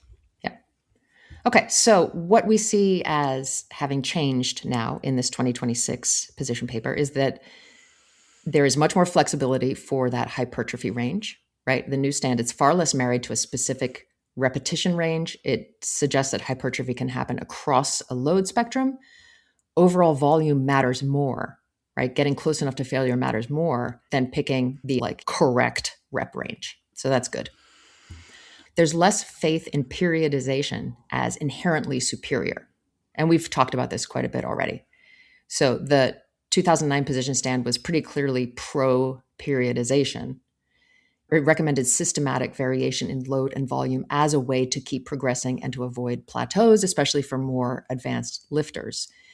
The 2026 paper does not show that periodization is better for general strength or general muscle growth, but that doesn't mean that it's useless. As we sort of discussed, it's probably most useful for people who are training towards a specific activity or event, less required if you're just trying to generally get better strength, better endurance, better power output. There's much less focus on special methods, right? So the 2009 paper didn't say that you needed certain special methods, like, for example, a superset, which is where you combine two exercises back to back before you take a rest, which I often use as just like a time saver more than anything else. Yeah. Or a drop set, which is a much meaner, again, mean technique, which is where, let's say you're on the example that Laurel gave, the leg extension machine. Instead of just you get to that fatigue level and then you stop, instead you just pull the pin out, make the weight lighter, and keep going. Mm-hmm. It's like you're trying to squeeze the last drop of juice out of the orange, right? It's like, as much as I can possibly get out of this. Yeah. So the 2009 paper said that those techniques were useful, especially for more advanced lifters. The 2026 paper pulls back and shows that, those methods aren't consistently better than just straightforward training, which is good, right? It's allowing us to not have to get so specific. There is a lot stronger evidence. There's probably just a lot more evidence for power-specific programming. There's a really clear evidence-based case for moderate load, faster training, and the way that it has this carryover to physical function, which again, the 2009 paper didn't even address. Mm-hmm. Generally speaking, there's a lot more evidence. And as a result, there's a lot more kind of humility, right? Mm-hmm. The 2026 message is not, here is the one true program, right? It's not the Lord of the Rings. It is many forms of progressive resistance training work, and only a handful of variables consistently move the needle depending on the adaptation that you want. So while the 2009 paper reads more like a rule book, the 2026 paper reads more like train hard, match your program to your goal, and stop treating every variable like it's make or break. Can I share the part of the paper that raised my eyebrows that I shared with you before we started recording about the 20 plus hours per week? Please. In the latter part of the paper, the 2026 position stand, they write, and I quote, "Notably, others have estimated that developing general muscular fitness according to previous ACSM guidelines," so that earlier paper, "may in some cases require training for 20 hours or more per week." I read that sentence and I was like, wait, what? The previous position stand provided prescription that would require 20 hours or more per week? I mean, I think I exercise a lot, but I get nowhere close to 20 hours per week, even when you combine my running and my strength training. Like, I think the most it's ever been is like 9 hours per week. I mean, 20 hours per That's week is ridiculous. Somebody who's like getting ready for a bodybuilding competition or like a professional athlete. And even then, probably not 20 hours. 20, maybe 20 though. Yeah. But seriously, that's like elite competitive athlete level. Yeah, this is not for Gen Pop. So then I was like, wait, what? And so I went back a few paragraphs. And here's where it says, previous guidelines have recommended healthy adults use free weights and machines to complete 2 to 3 resistance training sessions per week. Okay, that seems reasonable. Mm-hmm. With 8 to 10 exercises involving major muscle groups. Now, here's where you're like, well, is that 8 to 10 spread out over 3 sessions, or is that 8 to 10 per session? Right. Okay, if we have 10, let's take the higher end of all these numbers. 3 sessions, 10 exercises per session. Jesus. That's 30 exercises. 1 to 4 sets per exercise. So now I'm going to take the higher end of that. 4 sets of 30 exercises. That's 120 sets with 8 to 20 repetitions. per set with 2 to 3 minutes rest. Okay, let's take the 3 minutes Oh my God, rest you're going to live in the gym. and put them in between every single one of those sets. Uh-huh.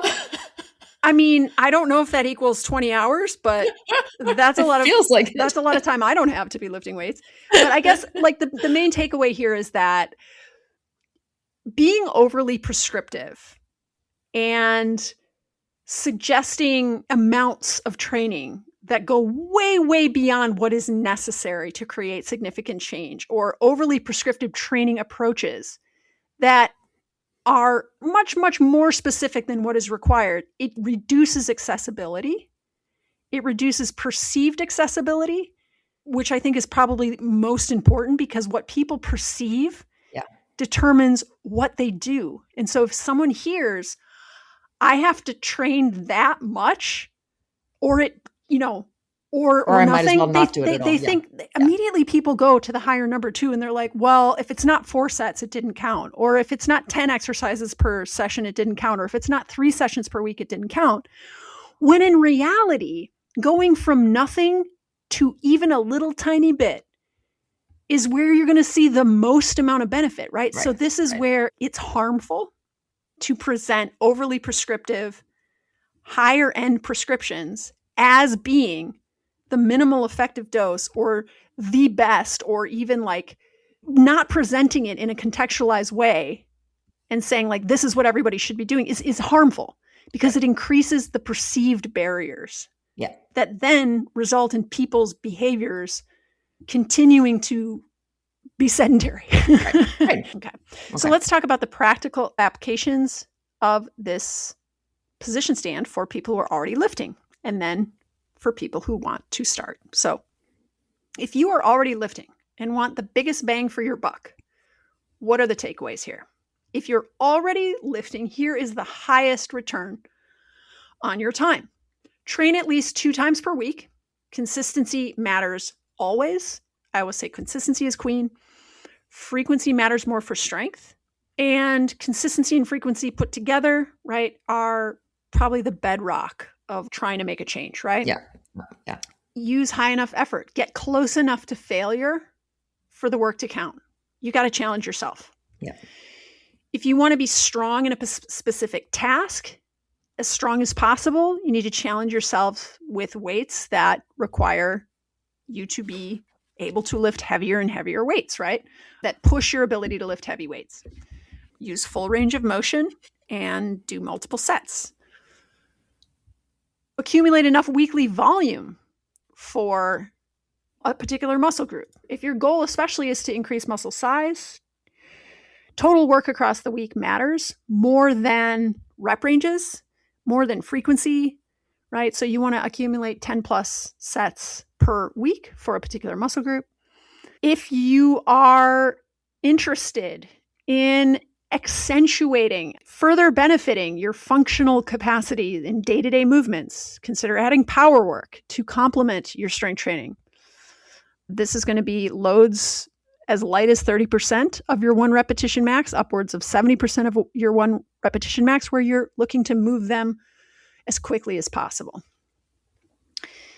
Match the method that you choose to the goal. So if you want to optimize strength versus optimize hypertrophy, yes, they are intimately related, versus optimize power, you're going to optimize each of these separate outcomes of interest by taking a slightly different approach. However, general resistance training appears to also significantly improve all 3, right?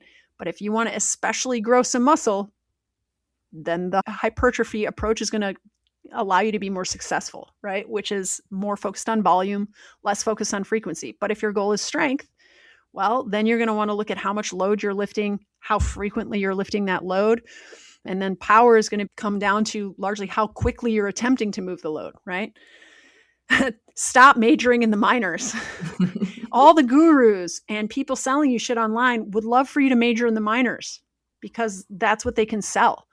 But you probably don't need to. You probably don't need fancy set structures, special tempos, going to failure on everything, and like any type of specific protocol, right? You probably don't need it.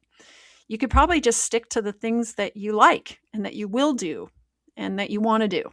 because there's a lot of room for individualized choice. And then don't over worship novelty, which is hard for, all of us. I think we get shiny object syndrome, Yes. but the highest return comes from doing the same shit consistently, right? Not constantly changing things up and jumping from this to that to the other thing, but like sticking with something long enough to actually improve your skill, your ability to do it, as well as to make changes to your strength, to make changes to the muscles involved in that movement.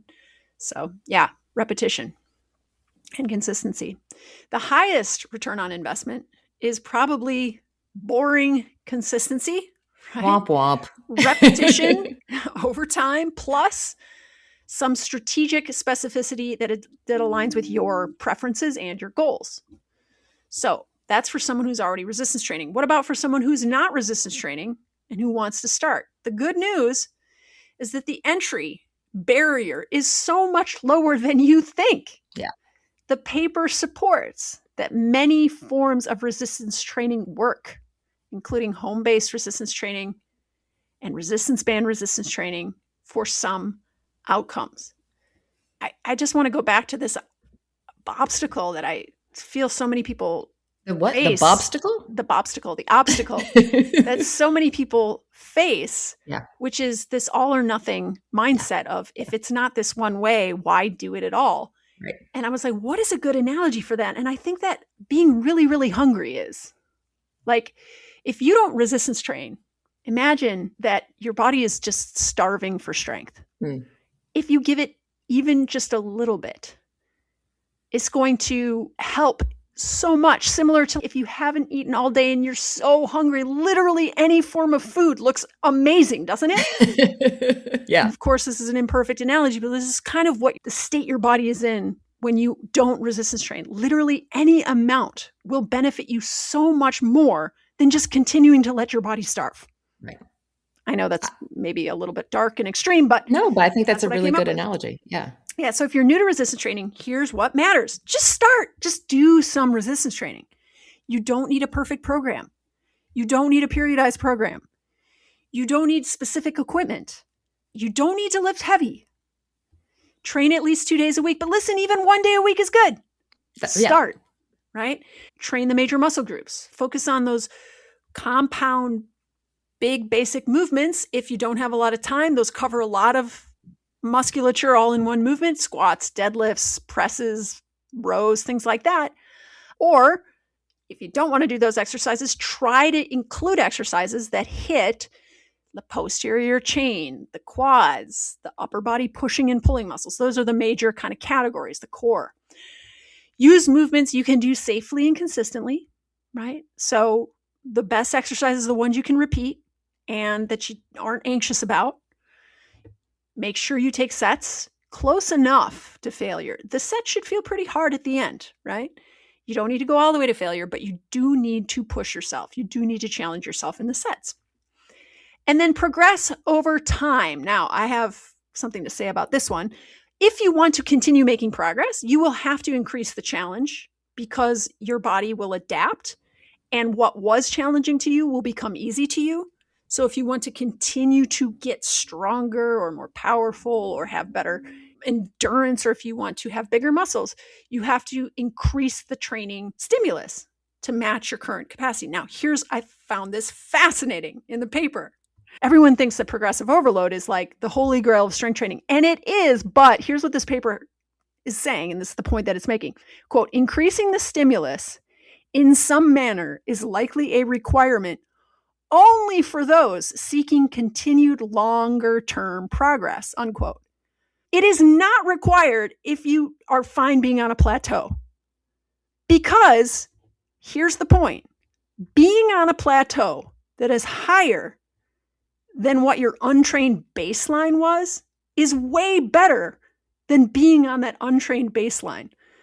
So this paper is even saying, it's what is it doing? What's the saying? It's like destroying all of our... It's killing our darlings? It's killing our darlings. That's one way of saying what I'm trying to say. It's killing our darlings. Basically, it's even suggesting that progressive overload is not the holy grail, because if you are untrained, if you are largely sedentary, and you start lifting 10-pound weights in 5 different exercises twice a week for 10 reps each, you're going to probably achieve a higher baseline of strength than you had when you were sedentary. Now, if you continue doing that exact same workout twice a week for the rest of your life, you will not get any stronger than you are, probably, right? But you will also not revert back to that initial low level of strength, that lowest level of strength. So that, hey, that's better, right? Than being at that lowest level of strength. Ultimately, this paper is just it's very optimistic. It's very like, literally just do something. Yeah. And I think this, just to add something, I think this is totally in line with this finding of the greatest benefit is seen in people who go from nothing to something. Yeah. And then progressive overload, which is a good thing to engage in if you are interested in continuing to get stronger than where you currently are, is a little bit more in line with this idea of, for people who are already lifting, as ways to, turn the dials based on what you're trying to make happen. And I'll also say that more is better. Like, generally speaking, more exercise is better than less. Generally speaking, being stronger is better than being less strong. So this is not saying that progressive overload isn't a good idea. It is I would a good say idea as well. Yeah. And even like for your example of that, let's say you picked that workout and you started doing it and you just kept it the same your whole life. Yes. That is definitely better than not doing it.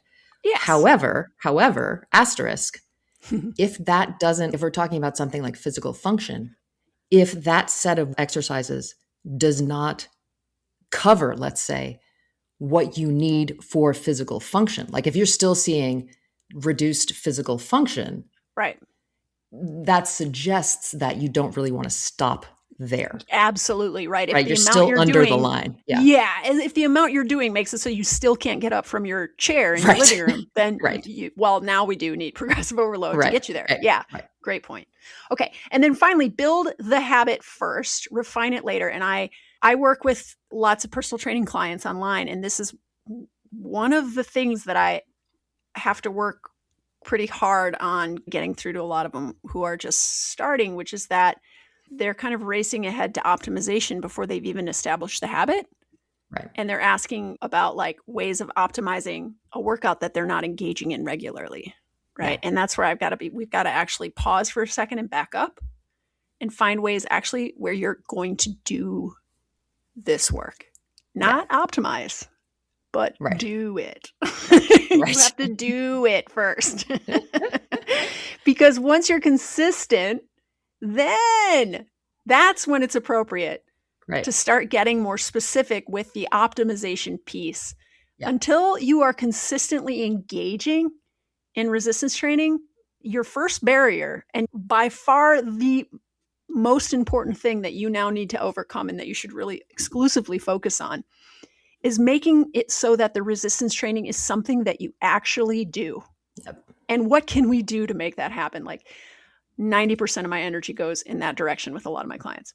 So if we compare the WHO and CDC message to this message that we've spent the episode talking about, the WHO and the CDC is providing a public health minimum, right, to stave off early death. Do strength training twice a week. The ACSM nuance is, okay, once you're doing that, right, you can now steer your programming toward these various outcomes of interest. And here's how you might do that. And here's what tends to matter more than what doesn't tend to matter as much. Okay. So let's go back to, now that we sort of summarized what the paper has said, let's go back to this special populations part, which is very specifically not included in the paper. So as we said before, this paper is about healthy adults. So its conclusions do not automatically transfer to people with major chronic diseases or people who are actively in cancer treatment. If you are in a physical disability population, if you have a neurologic condition, if you are early post-op rehab, right? Things like that. And again, it is appropriate that they did not include these special population needs because we're trying to create a sort of close to universal set of recommendations and findings. And the data from special populations is going to act as a confounding factor. So, for example, something like fatigue might be a variable that matters way more in a clinical population than in a healthy adult population. While the paper does note that resistance training is safe for healthy adults of all ages, the bottom line is that if you're in a spopulation, if you're in a special population or a spopulation, you may need more individualized approaches that are not covered by the paper. With that said, this is a place where internet gurus tend to overreach, right? They turn a healthy adult programming paper into sort of universal medical advice, which is not what they're trying to say at all. And I will add, just as a note, as someone who is in quote unquote a special population myself, right? I am living with cancer. I always will be. I have periods of active treatment and periods of less active treatment. I did a bunch of research around strength training, specifically for women who have had cancer treatment for breast cancer, either during or afterwards. And there is tons of evidence that suggests that it is a good thing to do. So it's not that this position paper is saying if you're in a special population, none of this applies to you. It's just saying you have particular needs based on which population you're in that we're not going to try to cover in this broad piece of advice. All right. Whew. So let's talk about our big takeaways. The number one biggest takeaway is that resistance training absolutely matters. It supports our strength, our muscle size, our power, our endurance, our function. It is a core health behavior. But at the same time, the paper undercuts a lot of these more rigid rules that people have about how you're supposed to train. It takes the air out of this idea that there's one perfect program, which is a great thing if we're trying to help people overcome barriers to resistance training. So, in other words, consistency beats perfection, and making the jump from nothing to something will help people see the greatest benefits to their health. So I saw a client recently who I see occasionally. This is sort of like a drop-in person. And this person she loves playing tennis. She plays tennis a lot, and she might go to like a Pilates or a yoga class. And so I said, what might be a good inclusion in your general activity is to actually start to do some specific resistance training, right? Specifically, that might help with a lot of how you play tennis. Now, this is not someone who would repeatedly come work with me on resistance training. I have people that I work with like that, but for various reasons, this person is not that person. This person lives in a building that has a gym, like a commercial gym, in the ground level floor of the building. That I think if you live in the building, you get a discount or you get an automatic membership to, something like that. And she's probably not going to hire a trainer either. So in lieu of all of those things, my advice to her, and it was based really on what we know now of that, like everything works. I said, go get on the machines, because the machines at the gym are absolutely the sort of lowest hanging fruit in terms of accessibility, ease of use. The instructions are printed right on it. The stability that a lot of machines create afford you a bigger sort of range of not tweaking yourself, for want of a better word. Like, they're just a great entry point. And so as someone who wanted an entry point, but also had these other criteria that were sort of specific, I was like, then just go get on the machines. And that's the advice I would give probably anybody in the same boat as she was. Absolutely. The second takeaway is that a lot of different approaches can work. A caveat there is that they are not going to all do the same thing, though. Broadly, resistance training improves the outcomes of interest, but if we're looking to optimize one over the other, we're probably going to need to strategize that program in a particular direction. So, key variables that matter, depending on your goal: load for strength, specifically in the movement you want to be strong in; volume for hypertrophy, 10 plus sets per week targeted toward whatever muscle group you want to grow; speed of movement against resistance for power. And so then once you understand that, training gets clearer, right? You still have to actually do the work, but you don't have to obsess over every single tiny detail, knowing that broadly just engaging in resistance training is going to improve a lot of things all at once, but you also can still understand that not everything does everything equally well, right? And so this is where it's helpful to hire somebody who understands how to manipulate these variables in specific directions for specific outcomes. But I think overall, the bigger takeaway is that a lot of different approaches can work. So don't get too hung up in the weeds. And yeah, this is another place where, what is it? Caveat emptor, buyer beware. If somebody's selling you that there's one exact precise way to train and it's the best way, head for the hills. The third takeaway, and this is a really important one, is consistency. Dr. Stu Phillips, who is one of the authors of this paper and who we will be interviewing later this season. I'm so excited that we're going to get to talk to him. This is a quote from him. He says, "The best resistance training program is the one you'll actually stick with. Yeah. Training all major muscle groups at least twice a week matters far more than chasing the idea of a perfect or complex training plan. Whether it's barbells, bands, or body weight, consistency and effort drive results." Yeah. And I just want to make a point about consistency because I think this is another area where people get overwhelmed by it and then just like don't do it. I think people think consistency means you do a perfect number of training sessions perfectly every time. You're like 100% every time you go to the gym. You give max effort, you get max results. Not at all. Consistency is just that you keep showing up. And you're going to have days where you feel great and you get through everything you want to. You're going to have days where you get halfway through your workout and you're like, you know what, for whatever reason, maybe it's I'm tired, maybe I'm feeling weirdly nauseous, maybe I'm stressed out about something and I'm distracted. I'm going to stop here. That still counts as consistency. Yep. So it's the habit of showing up and just doing it again and again and again, regardless of what it actually looks like, that matters more than what it actually looks like. Yes.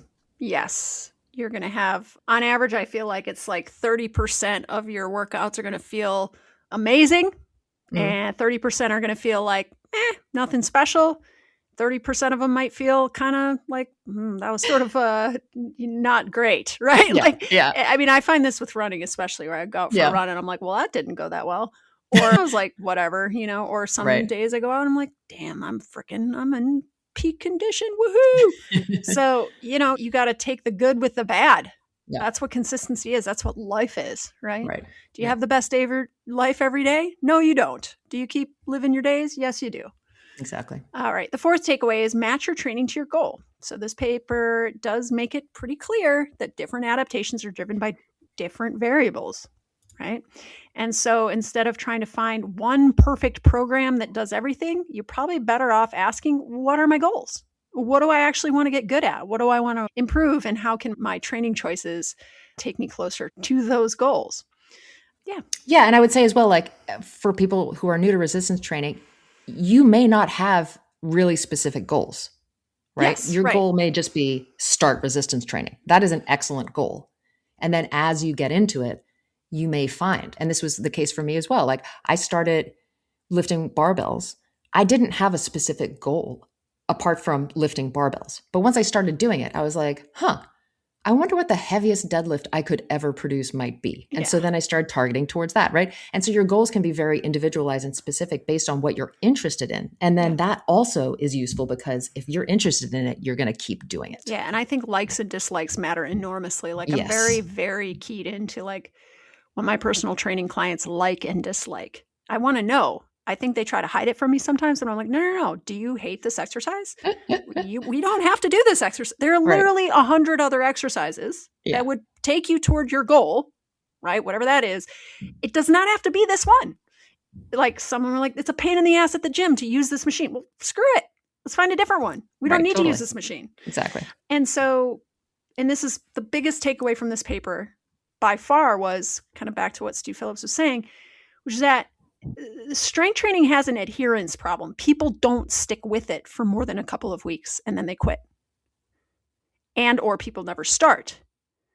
Yeah. This means that the single most important thing that we can do to increase the number of people participating in resistance training is to individualize the programming so that people feel like it's for them. And this involves basing programming choices off of things like preference. Not just what are my goals and what are the best ways to get there, but like, what do you want to do? What do you not want to do? Yeah. What Let's do you do like? more of what you like and want to do so that you do it. Right. Because that is where you have the most room to benefit, is by going from not doing it to doing it. And so what time of day and how long do you want your workouts to be? And what exact exercises do you like and dislike? And what are your goals? And how can we get you there in a way that you actually find that you want to do, or at least you don't not want to do? I do think some people like resistance training just inherently more than others. Yes. I've got a client who's like a cardio person. She loves yoga. She loves cardio. She is having a hard time getting started with resistance training. So it's like, I am super focused with her on just figuring out exactly what is getting in her way with the resistance training and just eliminate it. Mm-hmm. Like, you don't like long workouts? They can be really short. You don't like these types of exercises? We don't have to do them. It's just like, figure out what you will do and then do it. Exactly. I keep coming back to, that Nike slogan, just do it. Yeah, right? They were onto something. They were really onto something. No, really, they were, especially when it comes to exercise. Yeah, just do it. All right. I think that's probably a good place to finish up the episode for today. Yeah. Thank you so much, everyone, for listening. Hopefully this gave you a level of detail that helped to clarify your understanding around resistance training, what matters and what doesn't. And we're going to be talking about a lot of these concepts in the season, especially power. If you want to get started with some strength training and you're like, I literally have no idea where to start, and you want to get some really solid information for free, sign up for our barbell mini course and you'll start to learn how to use any type of weight, as long as it's a barbell, a dumbbell, or a kettlebell, or just something heavy external to you, to do deadlifts, squats, and bench press. Mm-hmm.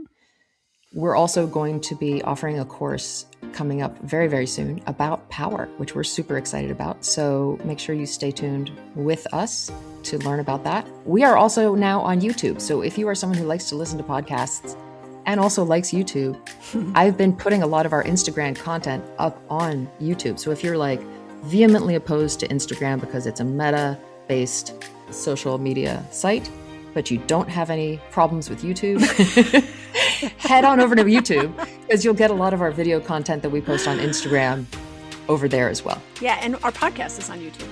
That's right. All right, folks. We'll see you in 2 weeks. See you in 2 weeks. See you in 2 weeks.